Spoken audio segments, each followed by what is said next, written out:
You know that head nod that black dudes give each other when they see each other out in public? You know, like, what's up, we out here? I get that, but from dudes with big noses.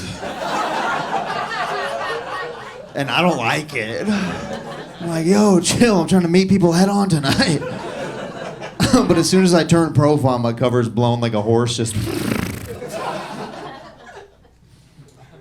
Hey, is it just me and my algorithm, or are women with Down syndrome getting hotter?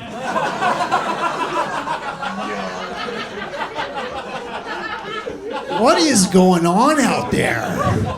They have evolved. I just keep seeing these videos of this like booty, and then it tilts up to the woman's face, and she's like,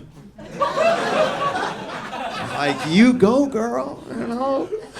And I feel some of you pulling back a little bit on this one. Judging me a little bit. That's disgusting, Jeremiah. That's gross. That's not in my algorithm. That's not in my Explore feed. Well, guess what?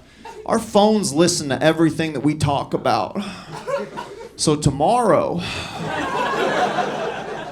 in your Explore feed, I will have blessed you with a Downsy baddie. Yeah, you're gonna be scrolling on the toilet, being like, Jeremiah! Thank you.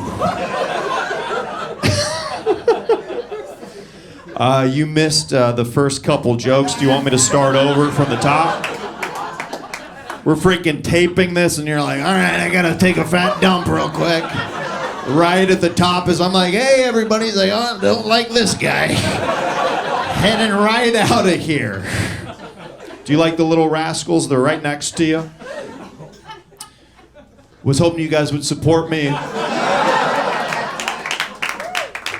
with that callback that she didn't hear because she was in the bathroom. It didn't bomb the first time around, miss. It did pretty well, considering. My dad brought up in conversation recently that my friend was gay. I go, oh, well, he's actually bi. And my dad goes, huh? And he's like, is that like when somebody owns a Pizza Hut? I'm like, where are you going with this? He's like, but there's actually, it's a combination Taco Bell Pizza Hut, but there's still a Pizza Hut somewhere inside that establishment. I'm like, you're kind of making sense, but please don't say this in public. Like, I don't think it's a big deal to come out of the closet. I feel like you should be able to love whoever you want unconditionally, right? All right, that was 12 people in West Hollywood. It's pretty good. I don't think it's a big deal to come out of the closet. You know what I think is actually a big deal? Is telling your parents that you want to be a magician. That's what you want to do with your life, your career. I just imagine a magician coming to his parents just... Mother, Father, I'm sure you've realized by now, I'm not like the other children. Mother, Father, I am a magician. Smoke bomb. Douse. Son, we were hoping you were gay. Now this is a problem. Mother, what is that behind your ear? Oh, a Xanax. Oh. Please do not cry. A handkerchief for your tears. Oh.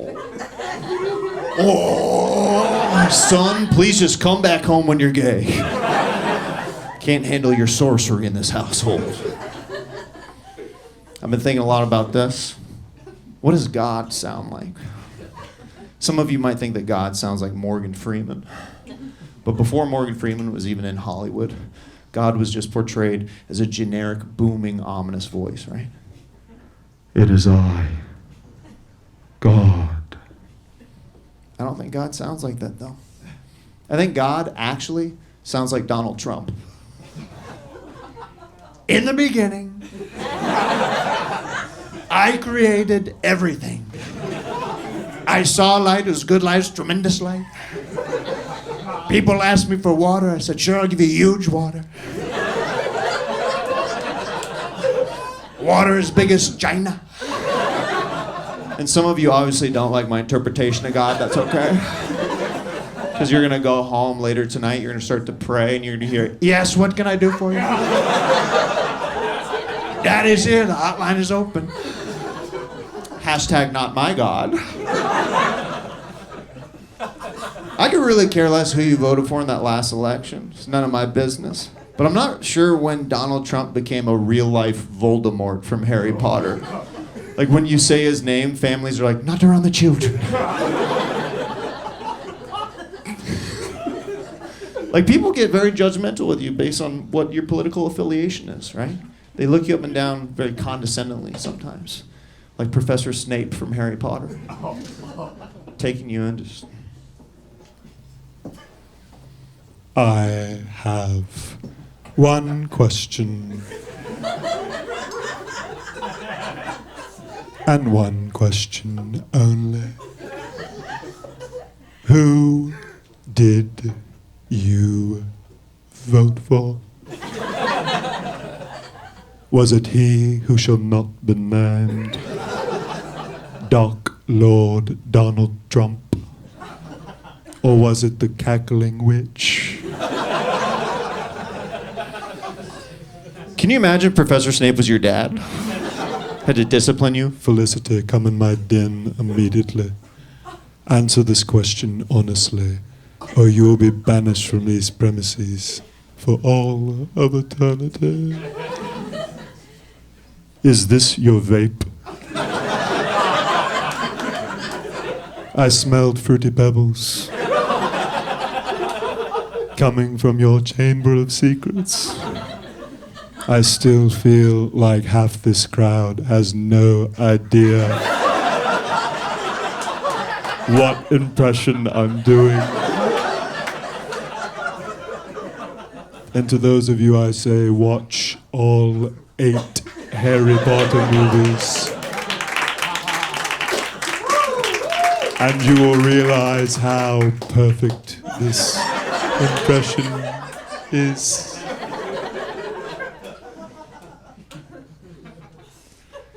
I do a lot of voices. One of my favorite gigs I've ever gotten to do is I voiced the Joker on a Cartoon Network show called DC Superhero Girls. Yeah. Yeah. One nerd just came.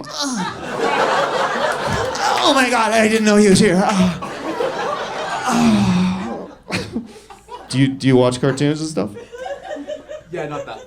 Not that one? No. I wasn't asking you if you watched my cartoon. I'm not that self-absorbed like, have you watched my cartoon? What cartoons do you watch? A lot of anime. A lot of anime. Yeah. Oh, nailed it. What kind of, do you watch any hot stuff? Any kind of hot anime? No? I mean, most of it is now, but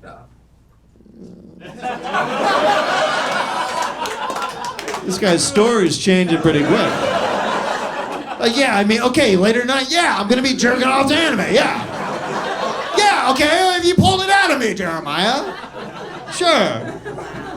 Wow, there's a lady up here that I don't like. I just keep hearing, wow. Really? Wow. OMG. This is disgusting.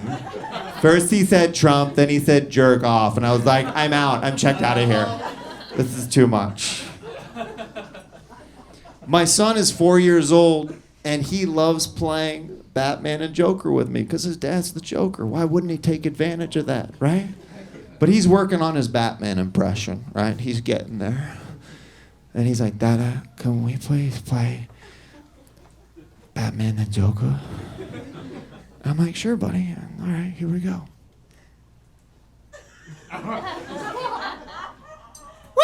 Well, Batsy. So these are the playmates I've been hearing so much about. And he's like, Batman. He's working on it. It's a work in progress. He's doing pretty good, though, right? There's a lot of different eras of comedians out there. One of my favorite eras out there has to be the 80s comedian. I love comedians from the 80s because they would tell these kind of corny jokes, but then they would accentuate the punchline with something physical just to let you know when to laugh. So they'd be like,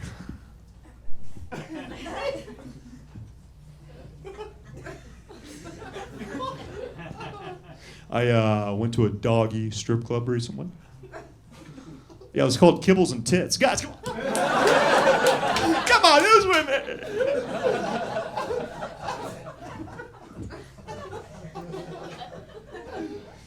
I had a lot of turtles as a kid.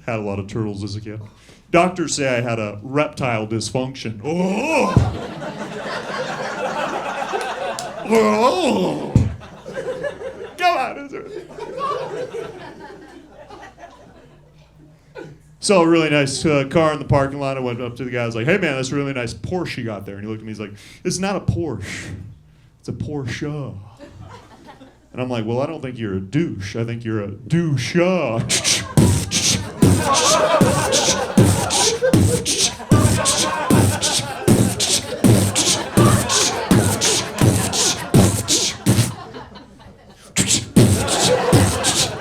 Killing us with it.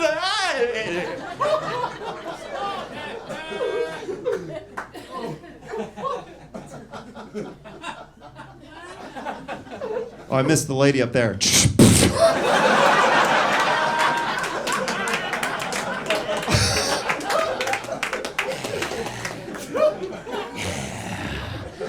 You're in my world.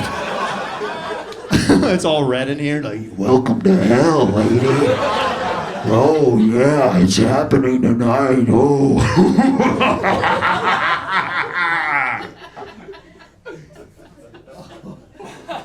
That was so worth it.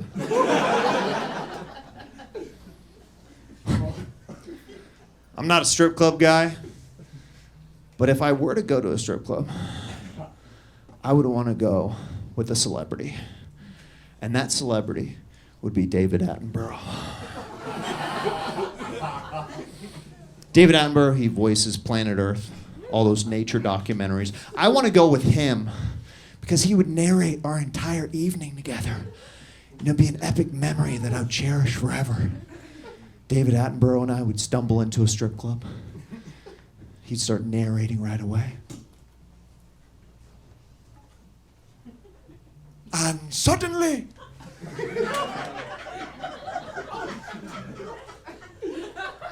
a beautiful cherry Poppins appears. This beautiful creature sashays toward her potential suitor. All of the males watching fancy themselves the apex predator. But in fact, they are the prey.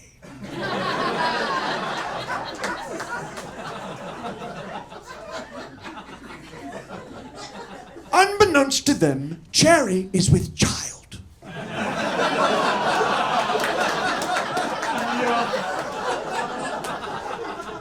She's twerking for two. But nothing will deter the man in sweatpants sitting front and center. He prays for the punani to be popped on his protruding pensive penile perimeter. Cherry agrees. Within mere moments, the man makes it rain harder than 7 seasons in the Serengeti, and his bank account is now extinct.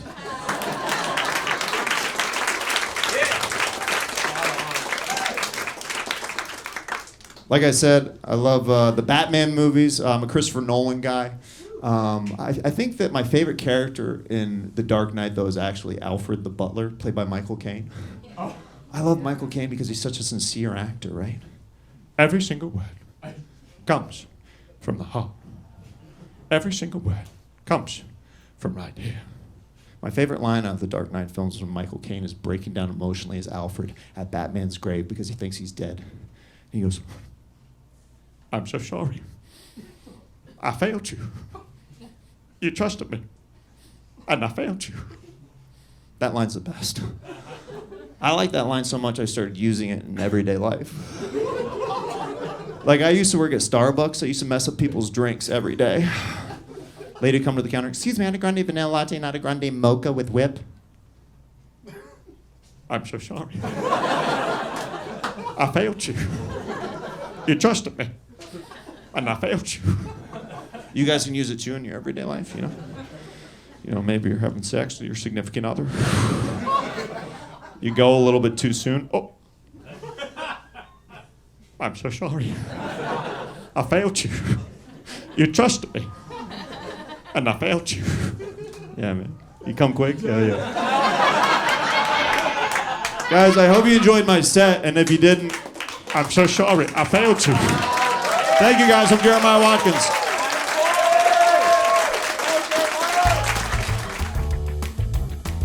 James Carey. I love that. I love old headshots like that are like, that's incredible. I know the Arch of Beer one. Did you see that? That guy? No, that's just another guy with a huge nose. Yeah, you're like, Jeremiah, how'd you get up there in Mitzi's office? Wow, dude.